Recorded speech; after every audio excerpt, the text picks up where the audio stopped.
Iran और America के बीच चल रहे इस संघर्ष ने वास्तव में खाड़ी क्षेत्र में काफी उथल-पुथल मचा दी है। अप्रैल 2026 की मौजूदा स्थिति के अनुसार इस युद्ध ने दोनों पक्षों और वैश्विक अर्थव्यवस्था को भारी चोट पहुंचाई है। यहाँ इस तनावपूर्ण स्थिति के मुख्य अपडेट्स दिए गए हैं। 1. अमेरिकी सैन्य ठिकानों को भारी नुकसान।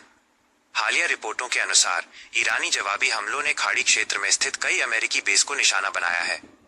बिलियनों का नुकसान। शुरुआती अनुमानों के मुताबिक बुनियादी ढांचे की मरम्मत का खर्च ही $5 बिलियन, करीब 42,000 करोड़ रुपए से ऊपर जा सकता है।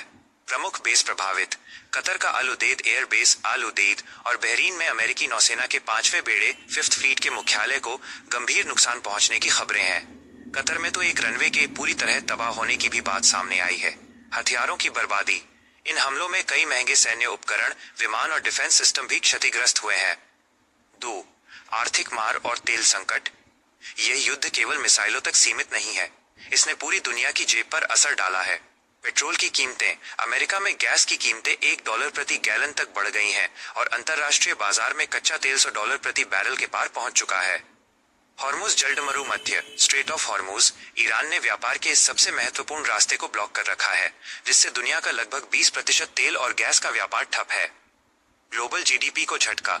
यूएनडीपी और अन्य संस्थाओं का अनुमान है कि इस जंग से मध्य पूर्व की अर्थव्यवस्था को करीब 18 लाख करोड़ रुपए का नुकसान हो चुका है।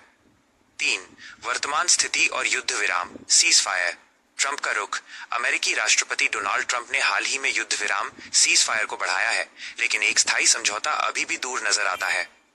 ट्रंप ने संकेत दिए हैं कि वे अमेरिका को इस लंबे युद्ध से बाहर निकालना चाहते हैं।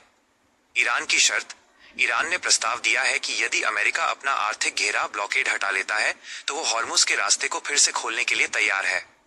सैन्य क्षमता। हालांकि अमेरिका के पास ताकतवर सेना है, लेकिन रिपोर्ट्स बताती हैं कि ईरान की डिजिटल आर्मी और ड्रोन हमलों ने अमेरिका के लिए इस युद्ध को बहुत महंगा और जटिल बना दिया है।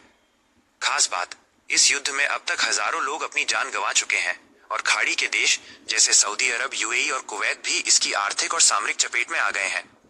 अमेरिका के लिए ये स्थिति इसलिए चुनौतीपूर्ण है क्योंकि सैन्य जीत के बावजूद आर्थिक और कूटनीतिक नुकसान उसकी क्षमता से बाहर निकलता जा रहा है।